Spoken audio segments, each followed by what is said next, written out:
Halo semuanya, selamat datang di Bincang-Bincang di Balik Dani. Perkenalkan, aku Muhammad Dani Zuditama. Aku mahasiswa program studi agroteknologi Fakultas Pertanian Universitas 11 Maret, Surakarta. Nah, pada kesempatan kali ini, aku nggak sendiri karena aku udah ditemenin sama salah satu mahasiswi berprestasi yang merupakan bagi aku pribadi inspirasi aku banget nih sebagai seorang mahasiswa. Nah, kali ini aku udah bareng Mbak Dara. Halo Mbak Dara. Hai, halo Dani. Halo Mbak Dara, gimana? Kabarnya sehat Mbak? Sehat. Alhamdulillah. Nah, jadi kebetulan Mbak Dara ini itu merupakan nanti bakal kita kulik lebih lanjut. Jadi Mbak Dara ini yang bakal nemenin video bincang-bincang di Balik Dani hari ini. Nah, sebelum itu mungkin aku boleh kenalan dulu kali ya sama Mbak Dara sebelum kita lanjut ke bagian selanjutnya. Oke Mbak Dara, mungkin Mbak Dara boleh kayak perkenalan dulu aja kali ya, mungkin dari namanya Mbak Dara, terus dari ininya apa, program studinya apa, fakultas apa, universitas apa, mungkin tahun semester berapa, tahun masuk berapa, atau asalnya dari mana, mungkin kurang lebih kayak gitu ya. Halo semuanya. Terima kasih sama Dani buat kesempatannya ya. Perkenalkan, nama aku Lucia Darasari, biasa dipanggil Dara. Sekarang semester 7 angkatan 2020. Program studinya agribisnis, terus aslinya Klaten, tapi SMA pindah ke Karanganyar. Ya, jadi sekarang tinggal di Karanganyar. Jadi Klaten tapi pindah ke Karanganyar ya. Iya. Oke. Salam kenal ya Mbak Dara. Iya, salam Oke. kenal. Nah, teman-teman, jadi kali ini kita udah sama Mbak Dara, Mbak Lucia Darasari ya Mbak, bener ya? Iya, Oke. bener.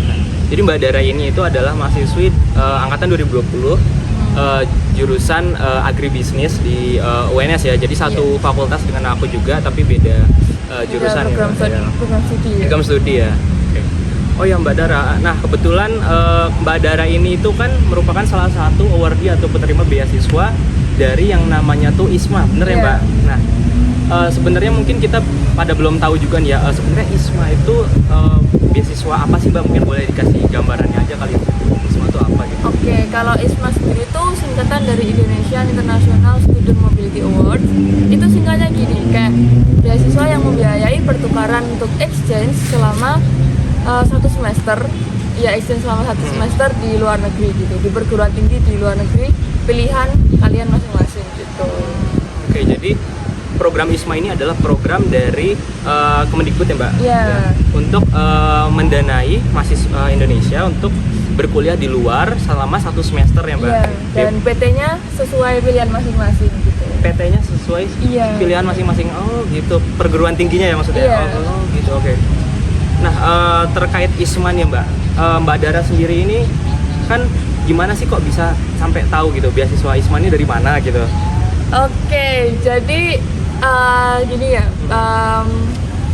aku tuh dari SD emang sudah pengen keluar negeri karena terinspirasi dari kakak aku yang waktu kuliah juga berhasil keluar negeri untuk magang. Nah, dari situ kan kayak aku cari-cari informasi terus tentang student exchange gitu yang dibiayai, karena kalau pakai uang sendiri kan jujur nggak kuat nih. Bener. Nggak kuat. Nah, terus akhirnya waktu kuliah itu sebenarnya belum tahu tentang ISMA sih ya, cuman emang ada kampus Merdeka, ada international exchange gitu kan, cuman belum tahu bidangnya. Nah, terus aku kan ada teman organisasi, nah itu dia itu lolos ISMA batch pertama, dan dari situ aku terus mulai tanya-tanya dan mulai paham. Itu tahun 2021 ya, terus habis itu mulai mendaftar di 2022, ditolak dan keterima di 2023 gitu. Widih, keren banget ya teman-teman ya. Oh, jadi pertama-tama tapi sebelumnya Mbak Dara itu memang udah dari dulu punya keinginan untuk bisa kuliah di luar negeri gitu ya Mbak? Iya, exchange paling nggak exchange ya? Iya. Oh. Kalau dulu banget sebenarnya udah ada kayak impian gitu nggak, pengen ke negara apa gitu? Impiannya selalu ada sih ya, aku pengen ke Jepang. Oh, ya. Jepang. Iya, karena aku SMA juga ikut percobaan, bukan ikut percobaan sih, ikut daftar beasiswa ke Jepang tapi belum keterima, jadi ya emang pengen ke Jepang. Oh gitu Mbak, impian dari dulu pengen kuliah ke luar negeri juga. Oh ya, sebelum itu aku pengen nanya juga, apakah sebelumnya biasanya tuh orang kalau mau berkeinginan kuliah ke luar negeri, coba ke luar negeri itu kadang itu karena mereka sudah sempat merasakan keluar negeri juga sebelumnya, jadi pengen keluar lagi. Kalau Mbak Dara sendiri ini apa? Udah pernah sebelumnya keluar negeri gitu? Belum sama sekali ya. ya? Cuman kakak aku sih yang pernah, jadi kan dari itu kayak, wah aku juga pengen gitu kan, kayak kakakku dulu ke Filipina.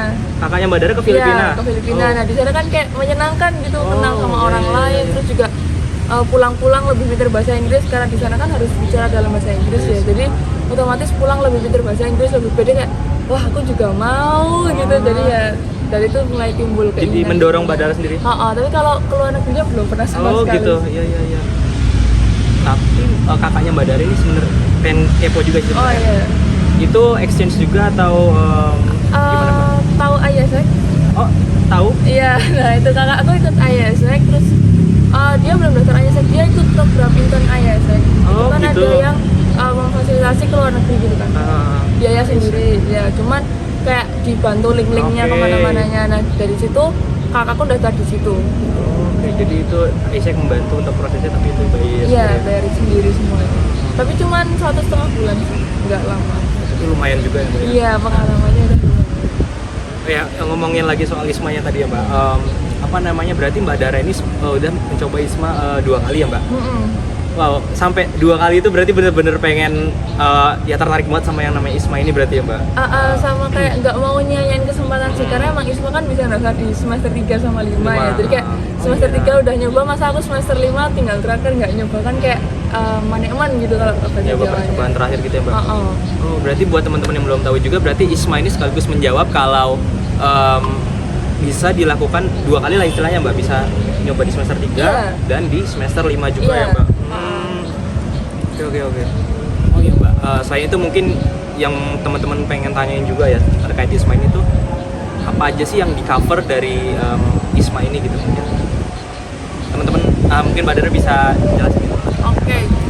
Kalau tahun ini tuh ternyata ada ISMA baru ya. Jadi kalau tahun 2021 sampai 2022 itu cuma ada satu ISMA reguler sih kalau sekarang istilahnya. Nah, tahun ini ada ISMA baru namanya ISMA co-funding. Nah, bedanya apa? Kalau yang reguler ini kita semua di cover, mulai dari tuition fee, UKT, kemudian biaya akomodasi, biaya tiket, biaya visa dan sebagainya itu istilahnya ditanggung, di cover oleh dari pihak ISMA-nya. Tapi kalau co-funding itu setahuku karena aku belum ngecek lebih lanjut, tapi dari info temanku sih sejauh ini yang di cover tuh UKT, tuition fee sama tiket keberangkatan internasional gitu. Tapi untuk yang lainnya biaya sendiri. Jadi istilahnya kayak bagi 2 gitu sama ISMA. Oke. Jadi yang terbaru ini adalah ISMA memberikan kebijakan adanya ISMA co-funding. Iya. Yang mana tidak semua biayanya itu di cover, tapi ada yang harus kita keluarkan sendiri. Iya.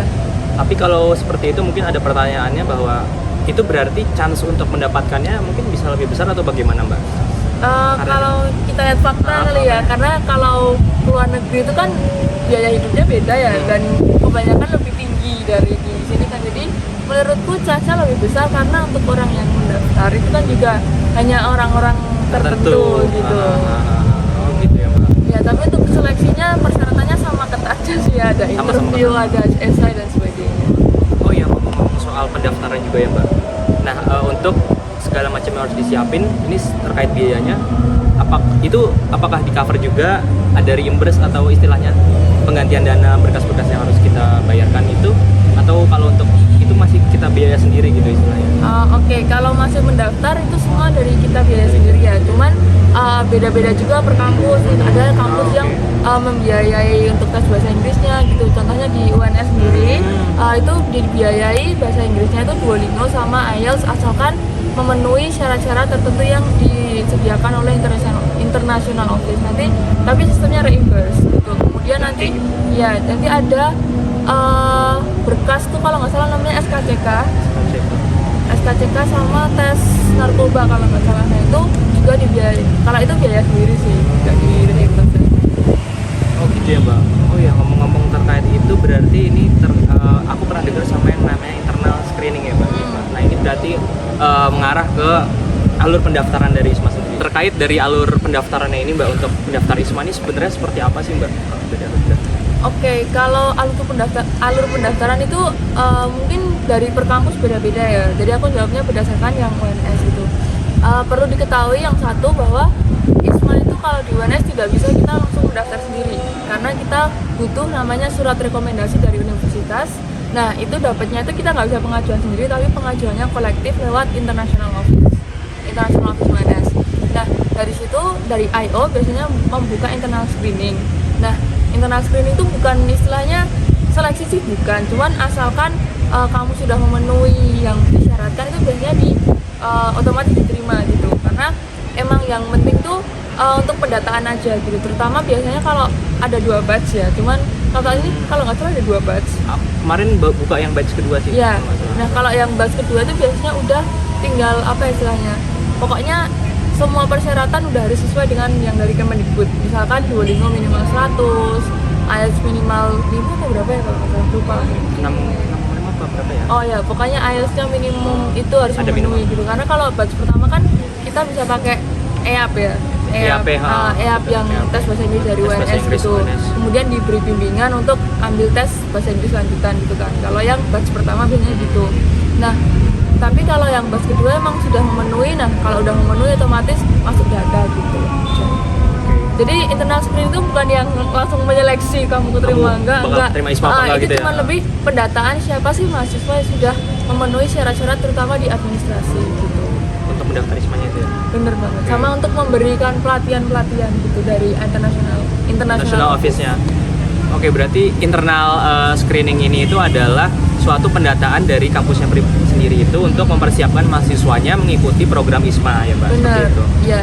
Dan biasanya kalau di UNS sendiri itu ada batch pertama dan batch kedua. Bedanya batch pertama dan kedua itu adalah kalau yang mengikuti batch pertama berarti akan mendapatkan pelatihan untuk mengambil kelas tes bahasa Inggris seperti itu ya, Mbak. Sedangkan kalau batch kedua itu berarti kita akan didata tapi tidak akan mendapatkan pelatihan dan langsung men-input sertakan berkas-berkasnya saja langsung seperti Kalau itu ya. pelatihan ada kemungkinan juga masih dapat sih, cuman mungkin ya tergantung Iya. anaknya mau diambil atau enggak gitu. Cuman untuk pelatihan tergantung kebijakan international office karena tiap tahun kemarin ganti untuk menyesuaikan dari ISMA-nya. Oh gitu ya. Tapi kalau yang untuk kemungkinan untuk dapat pelatihannya itu lebih besar di batch pertama itu ya, Mbak. Tapi setelah aku batch 2 juga kemungkinan bisa dapat sih karena ini masih tenggang waktunya Masih lama. jauh ya. Oh ya, Mbak, ngomong-ngomong soal pelatihan bahasa Inggris yang diberikan International Office, itu kan berarti kelas bahasa Inggris seperti itu ya bentuknya. Nah, setelah kita mengikuti seluruh kelas pelatihan bahasa Inggris itu, apakah pada akhirnya itu kita pun akan dibiayai untuk mengambil tesnya atau tidak? Atau tesnya itu tetap kita yang bayar sendiri, tapi untuk pelatihannya kita diberikan secara gratis gitu? Oke, kalau pelatihan emang free ya, Pelatihan gratis free, ya. dari International Office sama OPT Bahasa. Tapi untuk tes, seperti yang aku bilang di awal tadi itu tergantung apakah kamu memenuhi persyaratannya atau tidak. Jadi persyaratannya itu biasanya 2, minimum skor sama kehadiran selama pelatihan. Waktu dulu aku itu untuk yang tahun 2022 aku hadir semua pelatihan, memenuhi skornya juga. Jadi aku dapat reimburse untuk Duolingo gitu. Jadi karena sistemnya reimburse ya, jadi kita tetap bayar sendiri. Nanti dari International Office ada proses pengajuan dana gitu. Nah, tapi di tahun 2023 karena beberapa alasan itu dari 10 pertemuan pelatihan aku cuma bisa di 5 nih. Jadi sebenarnya skorku memenuhi gitu lah, tapi aku nggak dapat karena aku nggak menghadiri semua pertemuan ini, jadi aku nggak dapat reimburse. Berarti intinya semua itu bisa dapat reimburse tapi harus kayak ikut semua mendatangi semua pertemuannya gitu ya, Mbak? Iya, ada seleksinya juga sih. Kalau Duolingo kan cukup banyak ya, jadi cuman mungkin ada kuotanya juga gitu.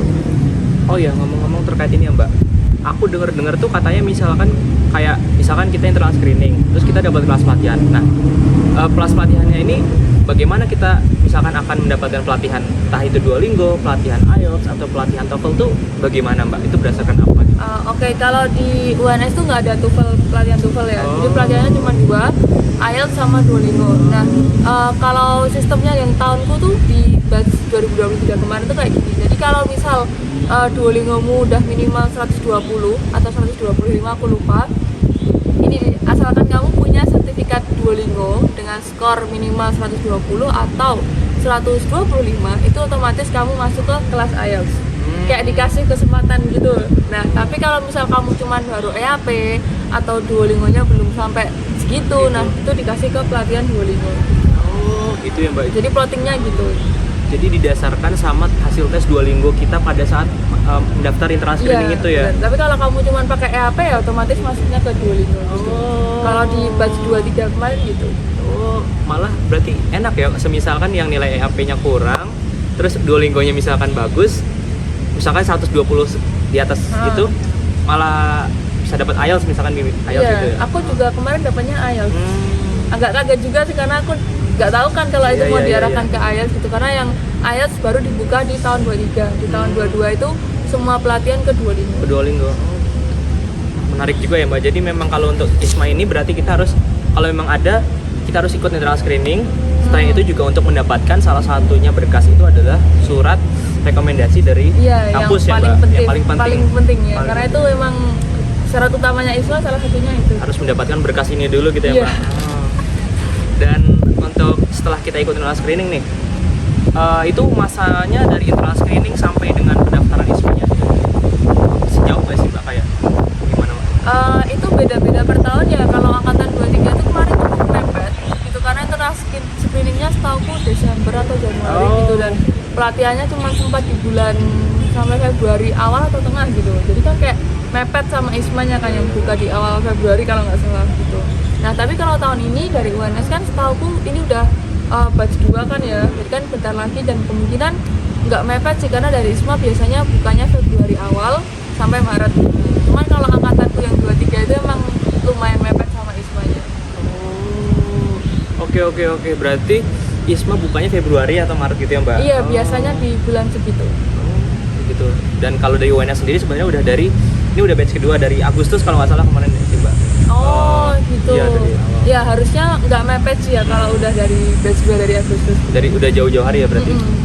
Oke, untuk gambarannya nih aku udah ada gambaran nih berarti dari internal screening terus juga masuk ke pembukaan ISMA-nya. Oh iya Mbak. Ini lagi terkait tadi kan kita ngomongin berkas, salah satu berkas utama yang untuk buat daftar ISMA. Selain itu sebenarnya ada berkas-berkas apa lagi sih Mbak, mungkin yang Mbak Dara masih ingat untuk daftar ISMA ini gitu? Oke, yang berkas selain tadi ya surat rekomendasi dari Univ juga tentu saja sertifikat bahasa Inggris. Itu yang sangat-sangat penting juga menurutku sih ya. Terus habis itu IPK, iya IPK.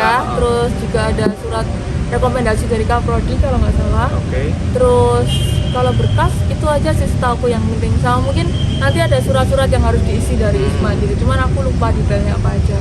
Terus nanti kalau udah lolos ke tahap berikutnya itu juga disuruh cari SKCK sama surat keterangan bebas narkoba gitu. Terus SKCK tuh mas surat surat aduh aku lupa. surat keterangan Surat keterangan catatan kepolisian. Oh itu ya teman-teman. Nah itu harus dicari. Masalahnya kalau SKCK tuh harus ke domisili masing-masing gitu sulitnya. Harus balik ke tempat asal gitu ya Mbak? Kayak aku harus balik ke Klaten kemarin untuk cari SKCK gitu. Dan itu semua ya diusahakan sendiri lah. Cuman kalau SKCK sama narkoba itu seingatku diupload setelah lolos interview. Oke. Dinyatakan lolos interview gitu. Baru kita Iya, sebelum interview kita upload dulu itu.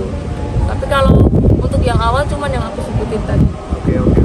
Berarti itu ya Mbak. Oh ya ngomong-ngomong berarti tahapannya internal screening, terus pas sudah pembukaan kita menyertakan berkas-berkas, setelah seleksi berkas langsung interview seperti itu Mbak? Iya. Oh, tinggal tunggu pengumuman nih keterima di interview apa enggak.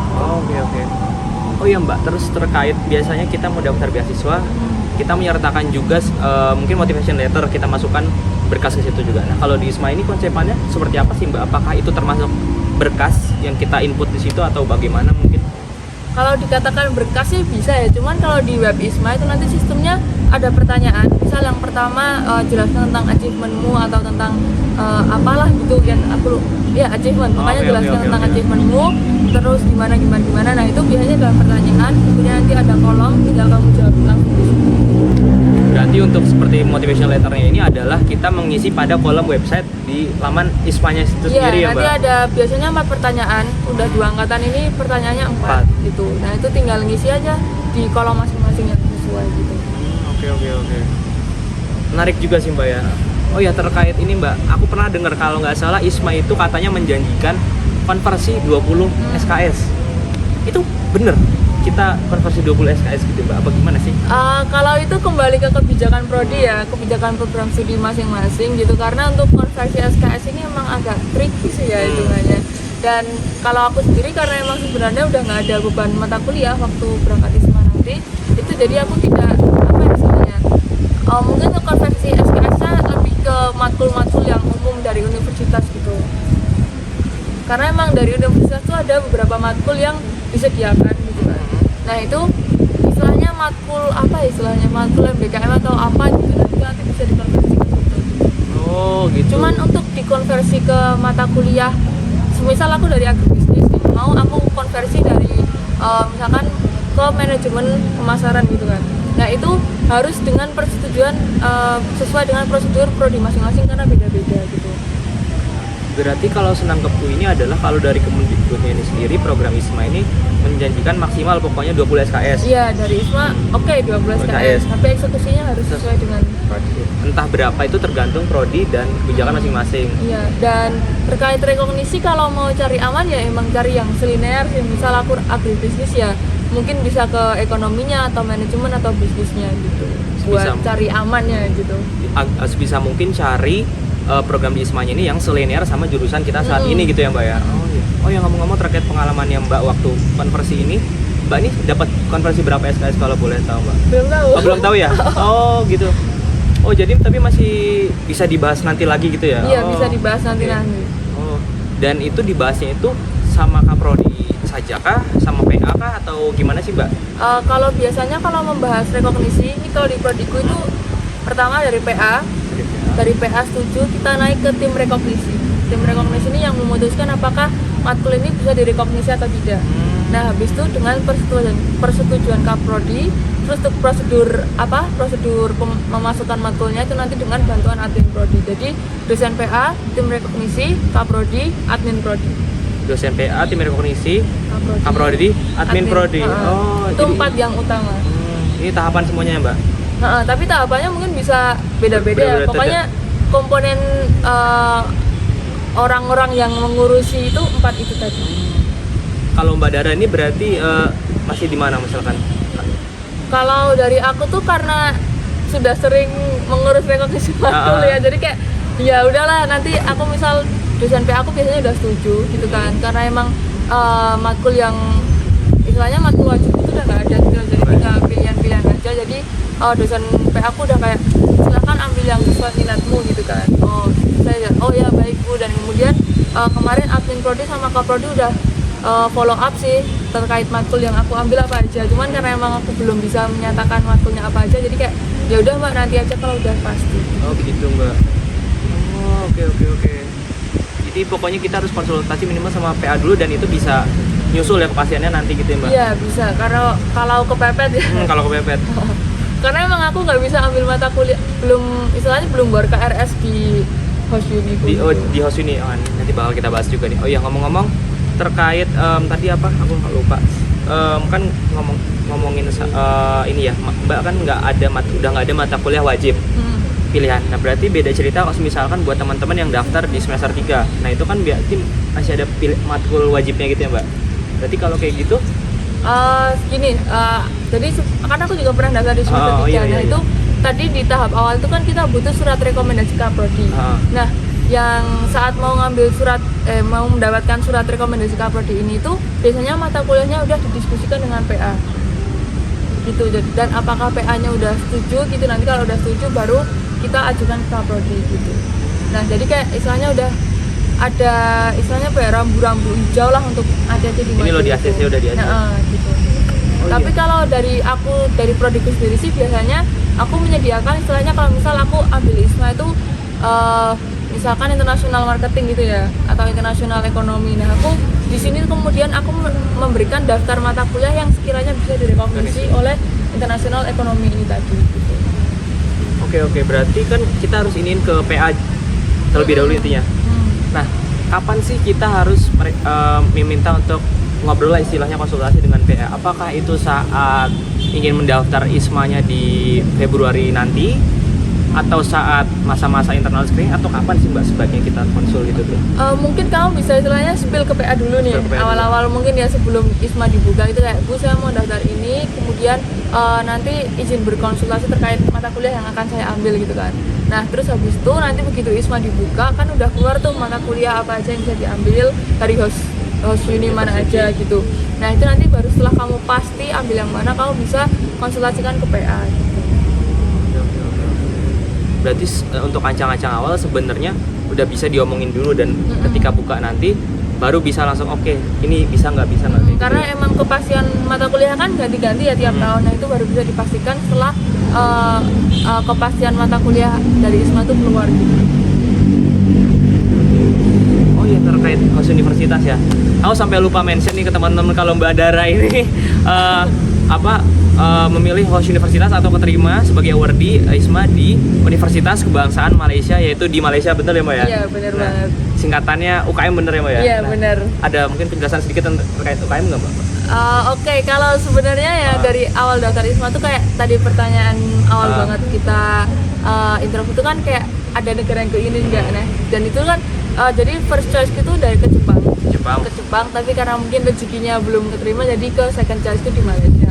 Nah kalau UKM sendiri itu juga merupakan salah satu kampus topnya di Malaysia, dan aku milih ke situ karena aku jujur melihat dari organisasinya itu kayak menarik gitu. Kemudian dari kegiatan award di tahun lalu itu juga kayak banyak mahasiswa asingnya gitu yang sekiranya bisa diajak berdinamika, terus kayak beragam banget ya, diajak interaksi segala macam kayak gitu. bener-bener.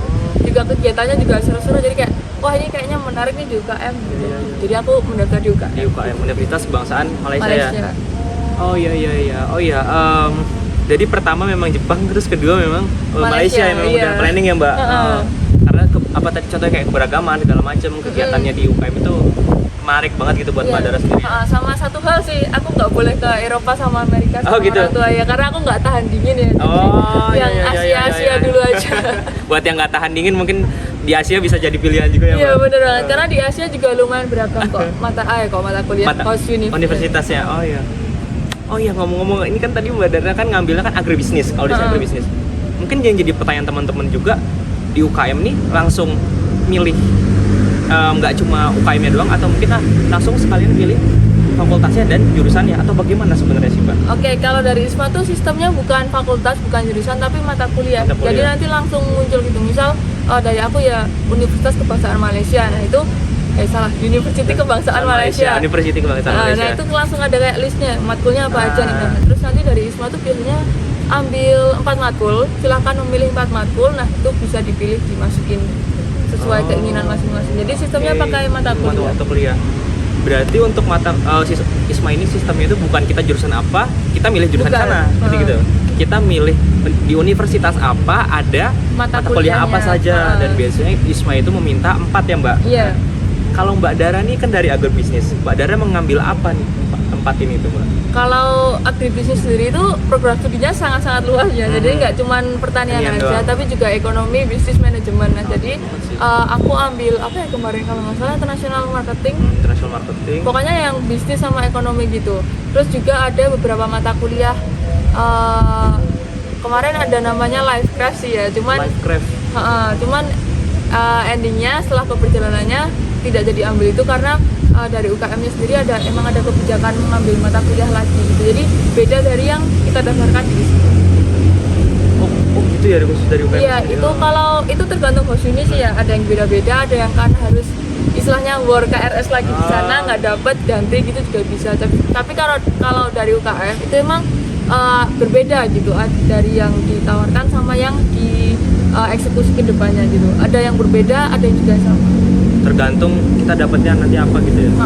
Tapi kita juga bisa mengajukan sama warga RS gitu. Nah, cuman yang warga RS UKM itu baru dilaksanakan setelah tanggal 16 Oktober kalau nggak salah. Berarti masih lama. Ya. Jadi sejauh ini Mbak Dara masih bisa siap-siap untuk war itu. Iya, cuman emang ya, semoga dapat ya Mbak. Amin. Cuman emang kami sudah pengajuan. Jadi istilahnya kalau di UKM sendiri ya sistemnya gini. Kamu ngajuin mata kuliah yang mau diambil, mereka kan juga ada webnya khusus gitu. Nah nanti kita dapat offering letter LOA. Nah itu di situ dijelaskan kamu keterima di fakultas apa gitu. Dan kemarin aku dimasukkan ke Fakultas Ekonomi dan Bisnis gitu. Oh, bentar gimana Mbak? Tadi kan Mbak itu ada letter of mana? Offering. Jadi kan gini kan, udah daftar ISMA. Oh, daftar ISMA. Terima di UKM. Terima di UKM. Nah, terus nanti untuk mendapatkan LOA, Letter of Acceptance. Nah, itu kita disuruh memilih matkul. Oke, udah pilih nih matkulnya. Ya, matkul yang disediakan UKM langsung nih, bukan yang berdasarkan ISMA tadi. Nah, terus setelah itu nanti dari UKM akan memutuskan kamu ini masuk ke fakultas mana gitu. Gitu. Tapi tetap kita pilih dulu mata kuliahnya ya. Terus nanti kita tinggal nunggu masukinnya fakultas apa. Iya gitu. Dan mereka membatasi maksimal 2 fakultas untuk mencegah jadwal bentrok gitu. Maksimal 2 fakultas untuk mencegah jadwal bentrok. Ambil 4 matkul, 2 fakultas jadi 2-2. Oh, jadi 2 ini apa gitu. Atau kalau mau sama semua satu fakultas juga kemungkinan bisa, tapi nggak akan lebih dari 2 itu ya. Iya. Oh ya, ngomong-ngomong nih Mbak, terkait setelah kita berangkat ISMA ke Malaysia segala macam, kan kita meninggalkan status kita sebagai mahasiswa di universitas asal. Nah, mungkin yang jadi pertanyaan dari teman-teman juga, ketika kita berangkat ISMA itu apakah status kita di sini tuh kita ambil cuti, atau mungkin kayak kita tetap berstatus sebagai mahasiswa aktif yang mana kita tetap harus membayar UKT seperti biasanya semesternya, itu gimana sih Mbak sebenarnya? Oke, kalau dari ISMA itu syarat wajibnya adalah mahasiswa aktif. Jadi emang kita harus membayar UKT ya. Nah, cuman kalau di UNS itu ada kebijakan semua anggota di ISMA itu UKT-nya didiskon 50%. Wow. Gitu. Serius Mbak? Iya, beneran. Aku udah dapat diskon soalnya. Selamat. Gokil. Iya, karena emang secara kan kita emang tidak menikmati fasilitas di sini gitu kan ya. Cuman kan kita emang butuh status mahasiswa aktif gitu. Nah, kemudian setauku nanti akan ada sistem pengambilan KRS khusus gitu untuk yang ISMA gitu. Karena kan misalnya kita pergi tapi kita harus tetap ambil KRS gitu kan. Nah, itu nanti kebijakannya tergantung prodi masing-masing. Oh, gitu. Wow, aku baru tahu banget. Jadi statusnya karena mahasiswa aktif, kita tetap harus membayar UKT. Tapi untuk di UNS, potongan 50% ya, Mbak? Iya, bener banget. Keren UNS ya. Semoga tahunmu masih ada ya. Semoga amin ya, semoga masih ada. Kalau bisa 100% ya, Mbak? Iya, sulit sih, Kak. Tapi gitu ya, keren juga UNS. Terus juga untuk KRS kita tetap harus war ya. Tapi nggak war sih, kayak dikasih slot. Oh, dikasih slot. Slot beda gitu. Dan ngambilnya pun udah ditentuin atau gitu. Jadi kita tinggal ngambil aja. Berarti itu didiskusikan dengan Kaprodi dan Adjun Prodi. Balik lagi ya Mbak, prodi masing-masing. Oh gitu, oke. Oh ya, terus mungkin pertanyaan juga nih ya Mbak. Kalau kita ikut ISMA, exchange, terus misalkan kan nggak semua 20 SKS misalkan itu dikonversi. Berarti masih ada kemungkinan untuk SKS lain, matkul lain yang tidak terkonversi. Itu artinya SKS-nya kan belum kita ambil. Nah, pertanyaannya itu apakah kuliah kita bakal mundur atau enggak sih sebenarnya kalau ngambil ikut ISMA ini, program ISMA ini? Oke, ini agak susah ya. Ini aku jawab berdasarkan pengalamanku ya, karena disclaimer kalau di agribisnis itu kita hanya mengambil mata kuliah itu sampai di semester 6. Mata kuliah semester 6? Iya, itu kalau misal kita mengikuti istilahnya kuliahnya lurus ya dari awal sampai akhir, nggak ada yang ngulang, itu di semester 6 kita udah selesai mata kuliah wajib dan pilihan. Jadi di semester 7 tinggal skripsi sama seminar gitu. Oh kan. Gitu. Nah, aku dulu itu pernah ikut exchange nasional tapi bukan internasional ya. Nah, di situ ada beberapa mata kuliah yang belum aku ambil. Nah, secara otomatis aku harus ambil di semester depan gitu kan. Jadi contohnya kemarin itu aku ambil bareng angkatan 22. Kayaknya angkatanmu ya? Sama angkatanku, angkatan 22. Nah, itu aku harus ambil mata kuliah bareng kalian gitu kan. Nah, tapi untungnya di semester 6 ini aku berhasil menyelesaikan semua mata kuliahku. Jadi semua mata kuliah yang masih belum ya? Yang tertinggal, terus juga untung nggak ada yang ngulang sih ya. Gitu, jadi semester 6 udah selesai semua. Jadi di semester 7 aku tinggal ambil ini. Saat ini aku tinggal ambil skripsi sama seminar gitu. Selayaknya angkatan 20 lain yang tinggal ambil skripsi sama seminar ya. Jadi kalau di agribisnis kalau mau telat atau tidaknya itu tergantung dirimu sendiri ya. Kalau misal skripsinya lancar ya pulang ISMA langsung semhas, langsung sidang, wisuda selesai gitu kan. Amin, semoga dilancarkan. Ya amin. Cuman kalau nanti istilahnya telat sendiri pengerjaannya ya tetap telat gitu. Tetap tergantung ke pribadi masing-masing sih. Wah, keren banget. Berarti Mbak Dara ini istilahnya ngejar dong ya Mbak? Iya, ngejar banget ya. Jadi sama ya kayak angkatan 20 yang lain yang tinggal aspek 7. Oh gitu. Aku tertarik dikit nih Mbak. Tadi Mbak Dara bilang soal exchange tapi nasional. Itu jelasnya gimana sih Mbak? Dan berarti Mbak tidak mengambil mata kuliah yang seharusnya diambil di semester itu, ditinggalkan untuk ya ini semester 6 gitu. Jadi kalau yang exchange nasional dulu itu aku apa ya, bisa ambil beberapa mata kuliah, cuman karena yang kerekognisi cuman sekitar 17 SKS, jadi aku harus mengambil yang 3 SKS ini harus kupenuhi di semester berikutnya gitu. Jadi bukan mengulang tapi mengambil yang belum. Ngambil yang belum istilahnya gitu. Oh, oke. Wah, keren banget sih. Itu sampai ngejar-ngejar gitu apa capek nggak, Mbak? Enggak sih, karena enggak ya tambah relasi sih. Tambah relasi juga ya? Karena kan aku jadi kenal adik-adik tingkat gitu kan. Ya, jadi gitu. salah satu cara untuk mengenal adik tingkat di bawah kita juga. Bener. Oh, oke. Menarik juga sih, Mbak. Oh ya, terus selain itu apa namanya? Kenapa sih Mbak Dara ini kayak pengen nyoba gitu untuk kuliah ke luar negeri? Kan sebelumnya juga Mbak Dara, selain mungkin kakak dari Mbak Dara belum pernah ke luar negeri juga, emang Mbak Dara ini nggak takut gitu Mbak kayak nyoba ke tempat yang baru, tempat yang belum pernah dikunjungi sendiri juga kan sebagai beasiswa. Nah itu pertimbangan Mbak Dara tuh gimana Mbak? Sebenarnya di otak aku tuh kayak pengen ke luar negeri gitu aja sih sebenarnya. Nggak ada yang kayak aku pengen ABCD enggak gitu. Cuman kayak apa ya? Aku tuh pernah dengar kalau misal kita sekali aja ke luar negeri itu nanti kayak pemikiran kita udah beda gitu loh. Kayak misalkan kita lebih terbuka terhadap hal lain. Kemudian aku juga pengen merasakan istilahnya apa ya, beda culture-nya di luar negeri gitu gimana gitu. Meskipun gitu ya, meskipun cuma ke Malaysia kan tetap beda culture 1-2 gitu kan. Dan aku pengen merasakan itu aja gitu sih, kayak lebih pengen apa ya, kayak pengen melihat dunia selain Indonesia gitu loh, selain Solo gitu. Karena aku emang jarang keluar kota, keluar pulau gitu kan. Berarti atas dasar karena ingin melihat dunia yang lebih luas lagi ya, selain Solo juga ya Mbak. Bener sih. Wah, gokil. Mungkin bisa pertimbangan dari jadi teman-teman juga kali ya, yang dunia tuh berarti nggak sesempit itu ya Mbak? Iya, benar. Nggak sekedar Solo doang ya Mbak? Oke. Oh iya Mbak, ngomong-ngomong ketika aku lupa nih, pengen nanya juga nih. Kalau pas kita ikut ISMA ini kan beasiswa dari kurikulum Merdeka ya? Merdeka Belajar. Nah, apakah ketika kita sedang menerima beasiswa lain, kita bisa mengikuti ISMA ini kah? Atau ketika kita sedang mengikuti program kurikulum Merdeka yang lain, kita juga bisa menambah ikut ISMA ini kah? Atau bagaimana ya? Oke, kalau di ISMA itu syaratnya itu ada satu syarat juga, itu hanya boleh pernah mengikuti program kampus Merdeka itu sekali. Jadi misal aku semester 3 udah ikut PMM, Pertukaran Merdeka Belajar itu kan udah satu slot nih, udah terpenuhi. Nah, yang slot kedua itu harus untuk ISMA. Nggak boleh ikut yang lain. Nggak boleh ikut MBKM yang lain. Misal kamu selanjutnya ikut MSIB itu nggak boleh, harus cuma satu gitu. Nah, kemudian untuk pelaksanaan ISMA itu kalau misal waktu ISMA berjalan kamu harus fokus ke ISMA-nya gitu, karena emang di luar negeri kan udah nanti fokus kuliahnya kan juga beda culture, adaptasi dan sebagainya, kan mesti bakal pusing gitu kan kalau nyambi gitu. Kalau untuk beasiswa sih setauku kalau semisal itu bukan dari kementerian itu sepertinya masih bisa di double funding ya, cuman untuk ini bisa ditanyakan lebih lanjut ya. Lebih lanjut, karena aku juga agak kurang tahu kalau terkait itu. Tapi kalau misal KIPK itu setauku nanti kayak ada monthly allowance-nya dipotong gitu, atau istilahnya yang KIPK itu dihentikan sementara diganti untuk yang ISMA gitu.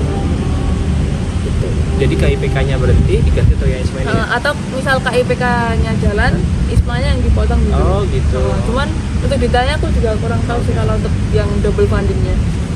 Oh ya, terkait biaya nih Mbak, kan ISMA ini kan meng-cover semuanya termasuk tuition fee dan biaya sehari-hari di sana. Kalau boleh kepo nih Mbak, nanti itu sistemnya Mbak ketika berangkat ke sana itu apakah langsung dari ISMA-nya nih langsung ini diberikan untuk satu semester, atau mungkin ya secara apa namanya berkala gitu mungkin untuk uang-uang di sana gitu Mbak? Oke, kalau dari ISMA sendiri itu biasanya memberikan istilahnya namanya living allowance ya. Itu dibagi jadi 2, 1 dan 2. Nah, living allowance 1 itu untuk 3 bulan pertama, yang living allowance kedua itu untuk sisa bulannya di ISMA-nya gitu. Nah, di sini aku mengajukan living allowance tuh hamin 1,5 bulan sebelum berangkat. Iya, karena emang untuk mengajukan living allowance butuh waktu selama itu gitu. Jadi supaya apa? Supaya sebelum berangkat tuh udah ada living allowance-nya gitu. Jadi kita di sana nggak luntang-lantung tanpa uang saku ya. Jadi sudah gitu. Memegang gitu ya Mbak? Emang dari ISMA bisa sebelum berangkat dengan memenuhi persyaratan pengajuan dana dan sebagainya. Itu untuk yang pertama. Lalu untuk yang itu 3 bulan pertama. Mm-mm. Lalu untuk selanjutnya Mbak? Selanjutnya itu nanti diajukan setelah di sana, kemudian setelah mengerjakan tugas-tugas dari ISMA. Oh gitu, jadi bakal dilanjut lagi. Jadi istilahnya kita ngerjakan tugas-tugasnya dulu, baru kan turun lagi gitu ya? Karena syarat pengajuan dana itu kan banyak ya, ada dan berbagai macam gitu loh. Dan untuk living allowance kedua itu setahu aku kayak progress report form, progress report form. Jadi Progress kayak report form. laporan kemajuan kamu Selama di sana. gitu. Kalau kamu nggak mengerjakan ya kamu nggak akan Nggak cair. bisa ngajuin dana gitu. Dan pengajuan dana itu harus satu angkatan dalam satu home uninya, satu host uninya gitu. Jadi satu orang nggak ngajuin, ya lainnya nggak dapat gitu. Agak sulit gitu. Berarti sama-sama kita mahasiswa ISMA di sana harus semuanya ikut mengerjakan itu gitu ya Mbak? Iya. Oke. Wow. Oh iya, ngomong-ngomong terkait bulan ya Mbak. Mbak Dara ini kan bulan depan, bulan Oktober berarti ya, Oktober awal akan berangkat untuk siap-siap berangkat ke Malaysia ya Mbak. Dari Solo katanya akan ke Jakarta dulu, baru nanti akan sama-sama berangkat ke Malaysia. Aku sempat mendengar juga mahasiswa lain itu sudah ada yang berangkat ke negara host uninya sendiri. Yang mana itu kan berarti artinya kok beda-beda nih. Ada Mbak Dara ada yang baru mau berangkat, ada yang sudah di sana. Nah, sebenarnya itu kayak gimana sih Mbak? Berarti ISMA ini nggak semuanya sama. Kayak misalkan kita di Indo Agustus ya Agustus sama semuanya. Berarti kalau ISMA ini gimana Mbak? Oke, kalau ISMA tuh beda-beda ya, karena kan beda negara, beda benua itu kan udah beda apa istilahnya, beda kebijakan, udah beda apa namanya, beda academic year-nya gitu kan. Nah, kalau setahu yang Eropa atau Amerika tuh biasanya bulan Juli Agustus kemarin udah berangkat. Tapi untuk yang Asia emang agak akhir-akhir gitu, kayak Malaysia tuh kebanyakan Oktober semua gitu. Terus kemarin dari Yale University malah udah pulang. Yang Yale University udah pulang. Iya. Mbak ini malah ada orang kan? Iya, jadi kayak ya emang beda-beda gitu kan. Itu tergantung ke host ini masing-masing gitu, dan durasinya biasanya 4-5 bulan sih rata-rata. Nggak seperti di Indo yang exact 6 bulan gitu ya Mbak? Enggak gitu. Jadi kayak 4-5 bulan udah bisa selesai, pulang. Gitu. Kalau Mbak Dara sendiri di UKM ini, Universiti Kebangsaan Malaysia ini dari Oktober Iya. Oke, ya. udah. Masa studinya 1 semester berapa? Apakah 6 bulan juga gitu? Kalau kemarin di jadwal tuh keberangkatanku 6 Oktober, 6 Oktober. pulangnya nanti 12 Februari. 12 Februari. 12 Februari itu 2 hari atau 3 hari setelah UAS gitu langsung pulang ke Indonesia. Ya berarti ada 5 bulanan. Iya, sekitar 5 bulan. 5 bulanan ya. Oh, gitu. 4-5 bulan, 4 bulan lebih dikit ya. Berarti kalau UKM di Malaysia Oktober sampai Februari awal, istilah sampai Januari ya? Iya, Februari tengah gitu. Februari tengah. Lalu lanjut semester selanjutnya itu kan kalau misalkan kita kan mungkin kayak Agustus sampai Desember, terus lanjut lagi Februari sampai Juli mungkin gitu ya Mbak. Nah kalau ini UKM berarti Oktober sampai Februari, lalu lanjut lagi. Kalau lanjut laginya aku belum ngecek ya untuk academic year berikutnya gitu. Cuman kalau dari aku tuh 12 Februari itu baru selesai UAS. Baru selesai UAS. Jadi nanti masih ada liburan, masih ada museum penilaian kayak kita tunggu nilai itu dan sebagainya. Cuman emang dari kebijakan ISMA setelah UAS itu pulang ke Indonesia. Oh gitu ya. Yang penting ya Mbak Dara ini menyelesaikan yang waktunya Mbak Dara sendiri aja ya. Oh oke. Oh ya, sama ini Mbak Dara kan memang sebelumnya udah ada keinginan untuk di Malaysia. Jadi makanya mungkin jadi salah satu alasan untuk milih UKM juga ya Mbak. Nah sebenarnya kalau kita milih host university atau universitasnya itu atas kemauan kita sendiri, berarti kita dibebaskan atau bagaimana? Atau konsul juga Mbak Dara gitu? Iya bebas, sesuai keinginan masing-masing. Kalau aku emang konsul ke orang tua, konsul ke PA gitu kan, mau harus kemana-kemana gitu kan, karena menyesuaikan dengan mata kuliahnya dan juga nilai bahasa Inggrisnya. Karena kan aku kemarin milihnya itu berdasarkan kayak yang berpeluang besar yang mana nih gitu. Biasanya aku strateginya itu yang pertama aku pilih idealisku ke Jepang, yang kedua itu yang menyesuaikan dengan keadaanku, misal dengan nilainya, atau misal kayak tadi kan orang tua aku emang ada larangan jangan ke Eropa dulu gitu. Dingin. Jadi kayak ini untuk pertama ke Asia dulu, berikutnya kalau mau ke Eropa ya silakan. Cuman ini coba dulu ke yang dekat gitu. Iya. Oke, jadi Mbak Dara pilih sendiri, berdasarkan kemauan sendiri, dan juga pastinya dengan konsultasi dari berbagai macam pihak ya Mbak. Oke. Oh ya, berarti strateginya selain yang itu lagi ada nggak dari tips-tips Mbak Dara sendiri buat siapin ISMA ini lagi? Mungkin strategi biar chance-nya lebih besar lagi Mbak. Oke, yang pertama kalau misal tadi ya di nilai bahasa Inggris itu kan semakin tinggi ya semakin bagus gitu kan. Terus juga, nah ini yang trik itu emang pemilihan house uni karena kayak SBM gitu kan, kayak kita harus milih yang sesuai yang mana. Terus juga kalau aku juga dilihat dari jumlah awardee-nya, karena kan semakin banyak jumlah awardee kan kayak semakin besar peluang untuk keterima gitu kan. Itu juga menjadi pertimbanganku juga. Terus juga statistik intake award di tahun lalu itu biasanya ada datanya di Webisma. Itu misalkan nilai rentang nilainya berapa sampai berapa. Kalau misal nilaiku minimum ya nggak ambil gitu. Ini nilai Nilai bahasa Inggris. Nilai bahasa Inggrisnya itu kan ada tertera gitu di Webisma, ada intinya. Misal kemarin mana ya aku lupa gitu, nilainya itu Duolingo 135 sampai 145. Nah semisal nilaiku 135, aku nggak berani ambil gitu loh, karena itu istilahnya kayak aku di bare minimumnya mereka gitu. Aku cari, gitu ya? aku cari yang lebih memenuhi di nilaiku.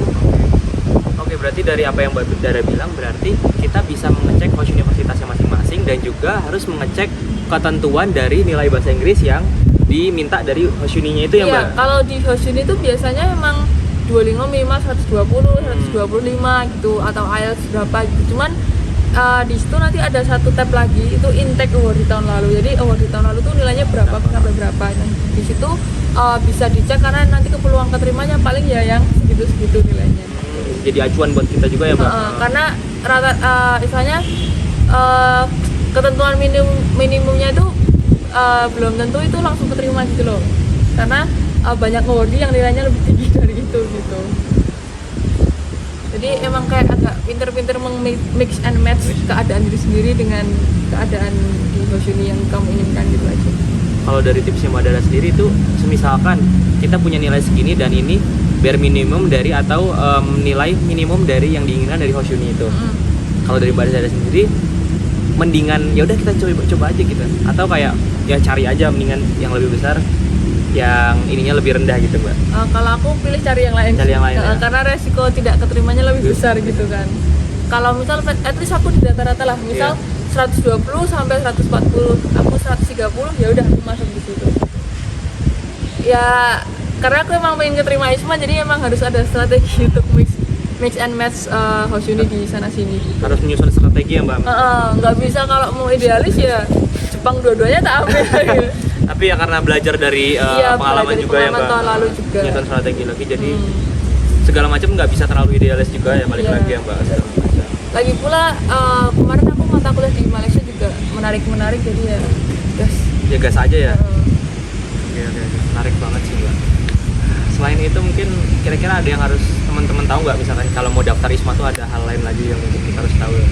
Esai sih. Esai ya? Iya, esai bukan esai ya, kayak menjawab pertanyaan tadi yang 4 pertanyaan itu kamu harus menjawab dengan istilahnya apa ya? Tidak pamer tapi juga tidak menutupi diri gitu. Jadi kayak mengemasnya dengan baik bagaimana. Nah, itu silahkan istilahnya apa ya?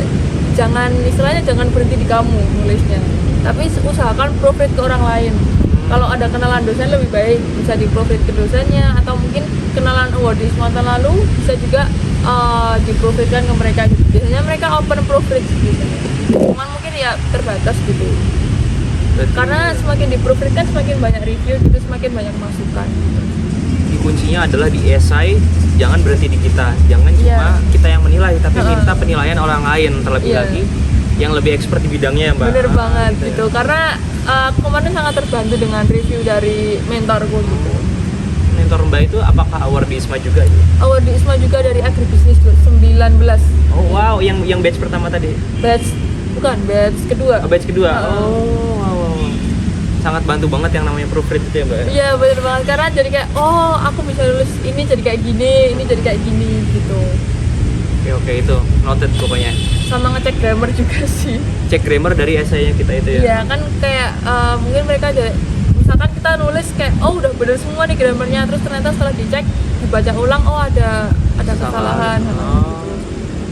Karena kalau dibaca orang lain pasti mungkin kita bisa lihat kesalahan yang kita nggak sadar gitu ya Mbak. Iya bener banget. Oke, selain essay proofread mungkin ada lagi nggak Mbak yang harus kita tahu untuk mendaftar ISMA ini? Cermati timeline sih. Cermati timeline ya. Jangan misal timelinenya tanggal 8 Februari sampai 8 Maret, kalian ambil tes bahasa Inggrisnya di minggu terakhir kan kayak hektik banget gitu kan. Pasti. Jadi kayak pokoknya sebenarnya usahakan sebelum daftar ISMA tuh tes bahasa Inggrisnya udah kelar gitu loh. Jadi biar kita tenang, biar kita tinggal menyusun esai, tinggal mengedit esai di sana sini, menyelesaikan berkas itu kan jadi kayak lebih plong gitu rasanya. Karena aku 2 kali daftar emang agak hektik di bahasa Inggrisnya gitu.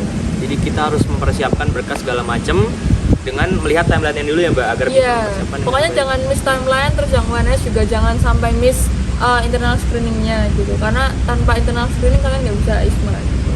Tanpa internal screening nggak akan dapat surat rekomendasi kampus untuk mendaftar ISMA ini ya Mbak. Iya bener. Oke, mungkin itu terkait ISMA-nya ya Mbak.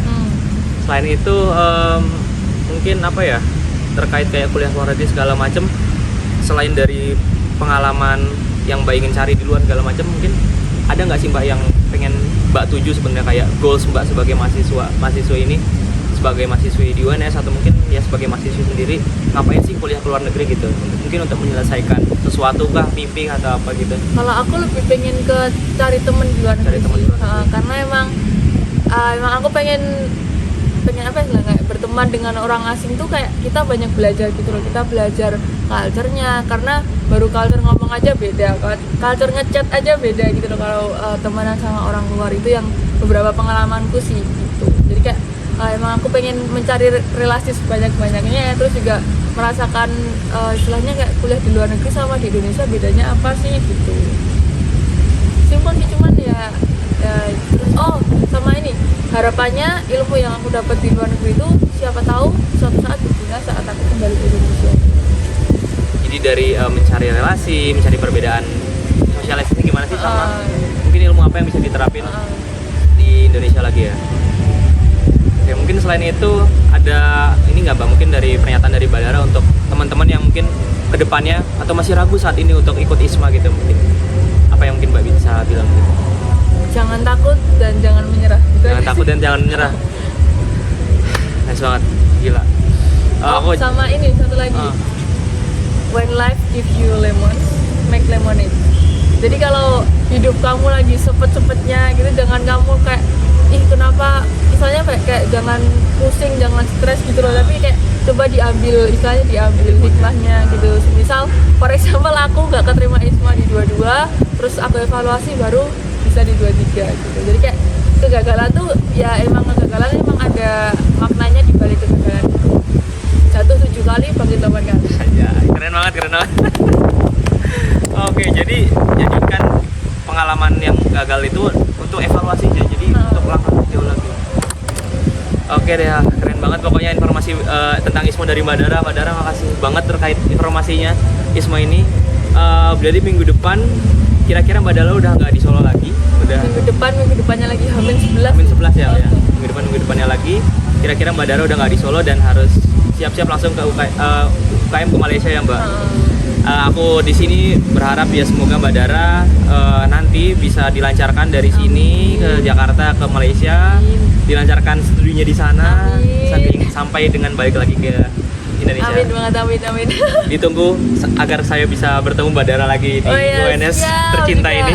Semoga lancar juga ya kalau misal apply ISMA atau apply beasiswa lainnya. Aku jadi tertarik untuk daftar ISMA gara-gara Mbak Dara, semoga bisa menyusul ke depannya. Amin. Semangat. Siap. Oke Mbak Dara, terima kasih banyak untuk menemani perbincangan kali ini. Terima kasih teman-teman yang udah nonton bincang-bincang di balik dari hari ini. Mohon maaf ketika banyak kurangnya atau kesalahan dalam video ini. Sampai ketemu lagi di video selanjutnya. Terima kasih, dadah.